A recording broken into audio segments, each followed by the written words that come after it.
Matt's from Walmart. So what's not to love? Matt, welcome. Have a seat. We were going to sit over here, but we were told to sit in the middle, which we find a little awkward, but hopefully you won't mind. Matt, I looked up your background, and I saw that you were originally a lawyer. I was. Big mistake. Oh my God, I'm going to interview a lawyer. But actually, that's not how you started out. Tell us about that. No, so I grew up in a family furniture business, brick and mortar retailer, fourth generation. So retail was in my blood. I was working in the business from as soon as I could walk, and during high school managing the showrooms after school, and then on the weekends selling off of the sales floor. So I found myself, I think it's funny, you make career pathing decisions at a pretty young and impressionable age when you're making a lot of bad decisions at the same time. That's what law was for me. I recognized I wanted to get back into retail, and had an opportunity to join as a founding employee of a company called Fab.com, and built that business really fast. We were the fastest growing e-commerce company to date. At the time that we launched, we had 1 million members after just 4 months, and also led the international acquisition and onboarding of 3 different entities there. And then, so you were with the family business. You did this little stint in purgatory as a lawyer. You came back to retail. And you were pretty recently recruited to Walmart, right? That's just a couple of years now? I was. I think that Walmart is really interesting to me as the world's largest retailer. The resources and the opportunity to invest and to be at the cutting edge of what we're doing in the next wave of e-commerce is something that was just really appealing. And then, we're just talking about omnichannel and how the store and digital and physical relationship is changing, and that footprint of physical retail in the country is also just really exciting to figure out how we incorporate that into our digital experience.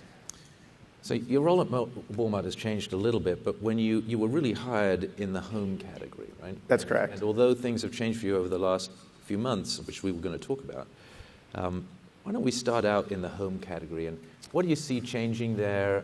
How do you see it changing? Sure. So I've been in the home category my whole life.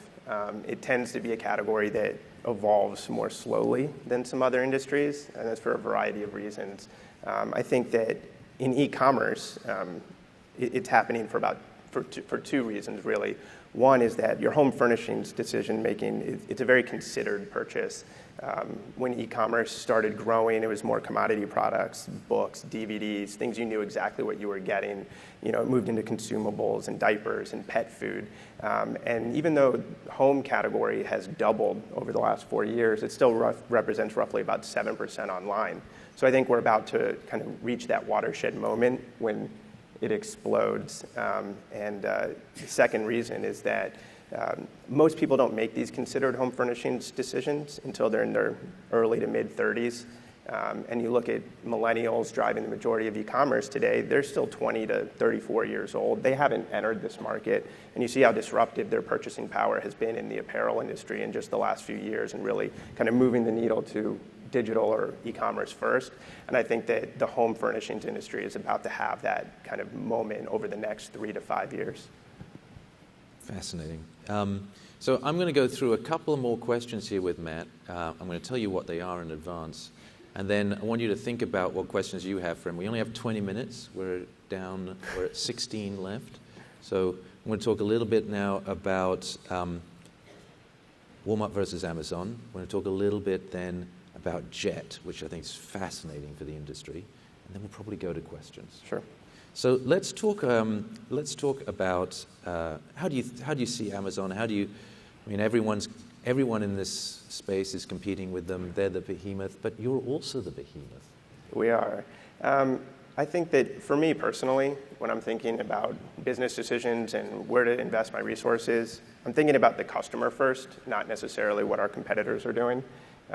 It's imperative that you're educated and informed where your competitors are and where they're investing, but you really have to, my advice to anyone is understand the value proposition of yourself as an organization. What are you providing to customers, and what do customers expect from you?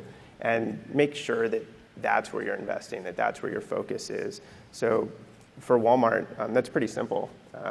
We enable consumers to, shop at lower price points so that they can live better, and we're also right at the forefront of convenience, which I think is becoming maybe even more important than price for a lot of consumers today. And as long as we're staying true to that, we're going to serve our customers, and we feel like we'll compete really well against Amazon. And then, more specifically, when Amazon comes out with a new product or a new feature or a new, it's a splashy headline, and it might impact your business, it might not. But again, you need to really think hard about how your organization should react to that. Should you copy it? Should you build it? Should you iterate upon it? Or, do you walk away from it? I think about my parents' family business, and if they were going to, move into virtual reality or augmented reality, the same as Amazon or Wayfair would, they wouldn't last more than a few years. They would sink under the pressures of financing that themselves. So every retailer is going to have a different perspective. Walmart is big, and we're responsible, I think, for keeping pace, but we still have to be really strategic about it. And in that, do you see the large number of stores, the footprint you have, as an advantage or a disadvantage over time? It's a huge advantage. Kind of what I was talking about before, in that convenience is becoming even more important for consumers. You look at the 4,600 stores that Walmart has across the country, the ability for consumers to drive to Walmart and pick up their orders from online, and that's a huge omnichannel advantage that we have. I think that if you look at what Walmart's been able to do in online grocery, fresh is another industry that's one of the last to kind of move online, because consumers want to touch and feel the produce before they make that purchasing decision.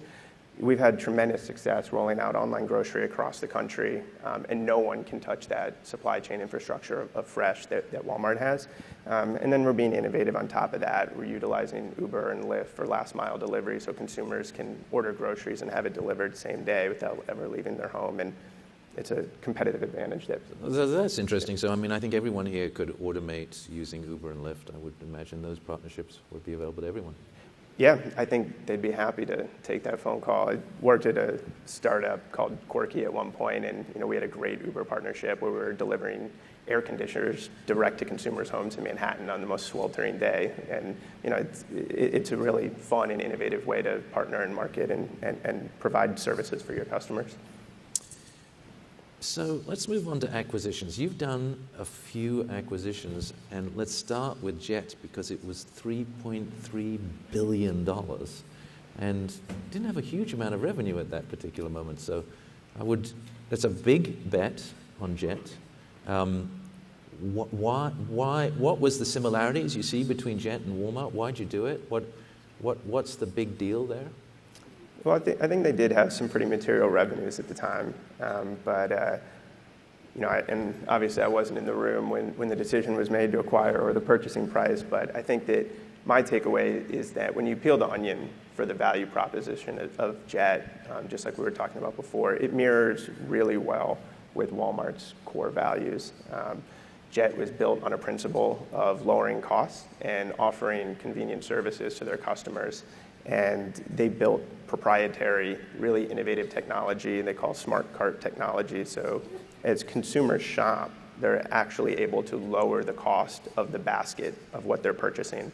And there's these algorithms basically in the background determining how to pull costs out of the system. So as an example, many customers have made a purchase online, 3 items, and you get 3 different boxes mailed to your house. We all know how expensive that could be, and if you offered free shipping, you just lost a ton of money. What Jet's able to do is to incent customers to add items that are in the same fulfillment center or in a closer pick location, which pulls those costs out, pass them on to customers. Some other elements of the smart cart technology, if you use a debit card rather than a credit card, we'll reduce that transaction fee from your cart. If you're buying toilet paper, high unlikelihood you return the item, you can waive your right to free returns and again pull more costs out of that basket economics. So that aligned really well with Walmart. It was kind of like the save money, live better for the 21st century. And it was a change from the original Jet proposition, right? Which the original one was you'll pay a subscription and then all of the or, will sell you everything at cost, right? So talk to us about how that changed, what insights did you see there with people? Yeah, I think that again aligns very well with Walmart's approach to pulling costs out of the system and passing them on to customers. My understanding is, Mark Lorry came to the realization that he didn't want to have to charge consumers a membership fee in order to provide a service. He wanted to provide that service for free to welcome everybody and for everyone to participate in those cost savings. And we've, at Walmart, just recently rolled out something very similar about a month ago. So now you get, for $35, you get 2 days shipping, and that's free on millions of items. And there's no membership fee, there's no annual subscription. It's just passing those savings and passing that experience on to customers without any incremental cost to them. And Jet isn't the only acquisition that you've done, right? It's been a bit of a shopping spree at, if you forgive the pun. No, it's Hay Needle is another one in the home furnishings line, right? So, talk to us about why you're buying so many things and how that one fits into what you're doing. Yeah, I think that in e-commerce, there's a real challenge as a specialty retailer to compete against the likes of Walmart or Amazon or other mass merchants, but it doesn't mitigate the need for a specialized shopping experience. So when consumers want to make a purchase, and the home category is a good example as a considered purchase, there are certain unique elements to that buying process for furniture that a mass merchant might not be able or might not be as well suited to accomplish as a specialty retailer. So you can see this portfolio approach starting to take effect across Walmart's U.S. e-commerce properties. Hay Needle, which I work very closely with, obviously, is this mid to high-end home furnishings retailer. It has an elevated user experience and marketing directed just at very specific customers at very specific decision points in the purchasing process. We've acquired Shoe Buy. We've acquired Moose Jaw, which gives you these entryways into, different like athletic apparel or sports and outdoors that provides an elevated shopping experience specific for the category. It's very hard to replicate at a mass merchant scale. Okay, I'm going to go with my last question, and then we'll go to the audience for questions. You've pretty publicly done a reorganization, so this is it takes some courage to acquire a lot of things, and while you're acquiring them, reorganize at the same time. It's a little bit like changing the wheel on your car while it's moving. Yeah. So talk to us about what the reorg is like, why you're doing it, and what everyone here should learn from what insights you've seen and why you're doing that reorg. Sure. So when I was deciding whether to join Walmart or not, one of the things I did is I read Sam Walton's autobiography. I recommend everyone do it if they haven't. It's a terrific read. But one thing that kind of stuck to me, and I'm going to butcher or paraphrase here, but business conditions always change. And it's when retailers take that chance and change and adapt, that's the way that you survive, and that's the way that you ultimately win. And Sam's point is that business is really competitive, and if you're not evolving, you're going to fall behind ultimately. And what we recognized at Walmart is that in this customer-centric approach, customers are looking at us across all of our platforms. If they're in our store, they're likely or hopefully, on our mobile app as well. If they're online, they might be purchasing an order that they're picking up in stores. So we reorganized across all of our different departments so that we had a seamless approach to serving customers. So we have one retail organization that's organized in a very customer-centric approach. We took we had marketing organizations within mobile and e-commerce and stores, and we unified the marketing organization, the same with technology, so that we can seamlessly serve customers wherever they are, however they want to shop, and make sure that we're really fulfilling the value proposition that they expect from us as their retailer. All right, let's go to some questions from the audience. Do we see any hands up here for questions? Are you brave enough to be the first person to ask a question at eTail? Come on. Do we have to award a prize for that? We have time for 2 questions. Oh, there's one over there. Fantastic. Ryan Whitman from Waco Group. With the recent political administration change, how are you guys positioning yourself for the upcoming trade issues? I think, without going into too much details that I could get in trouble for. Oh, that's his lawyer coming out. That's right. It's the same as what I said before. It's Walmart's obligation to serve our customers, and it's our belief that customers want low prices. So we're going to, we would then do what it takes in order to ensure that we're able to continue to meet our customers' needs and keep our prices low. Time Second for question. one more question in the front. There was another question. There's a question in the front.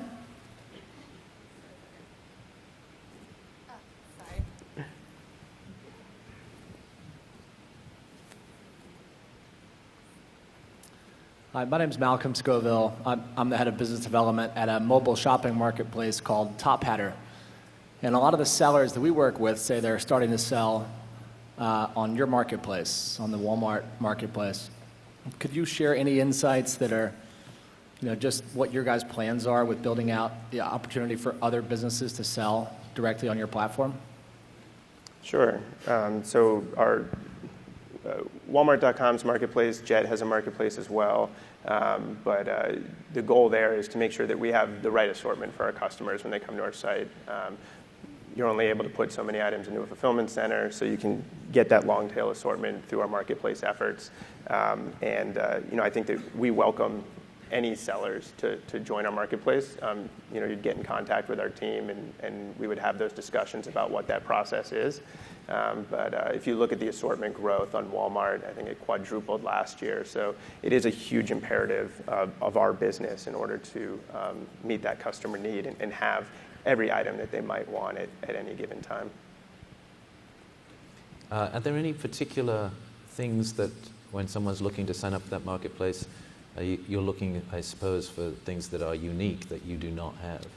Yeah, so the marketplace efforts are kind of twofold. And one, people would approach us, and more likely than not, we would have a very welcoming attitude to add them as a seller to our system. And then the other is a lot more outward, where we're being very strategic about who we add in order to get brands we might not have access to, or assortment we don't have access to, or private label from other retailers that adds a lot of value to our customer approach. So it's a two-pronged approach within our marketplace business development team. All right. I think our time is up. Matt, thank you for coming here. Thank you for being a client of Magnetic. I appreciate that too. Yep. Give a hand for Matt.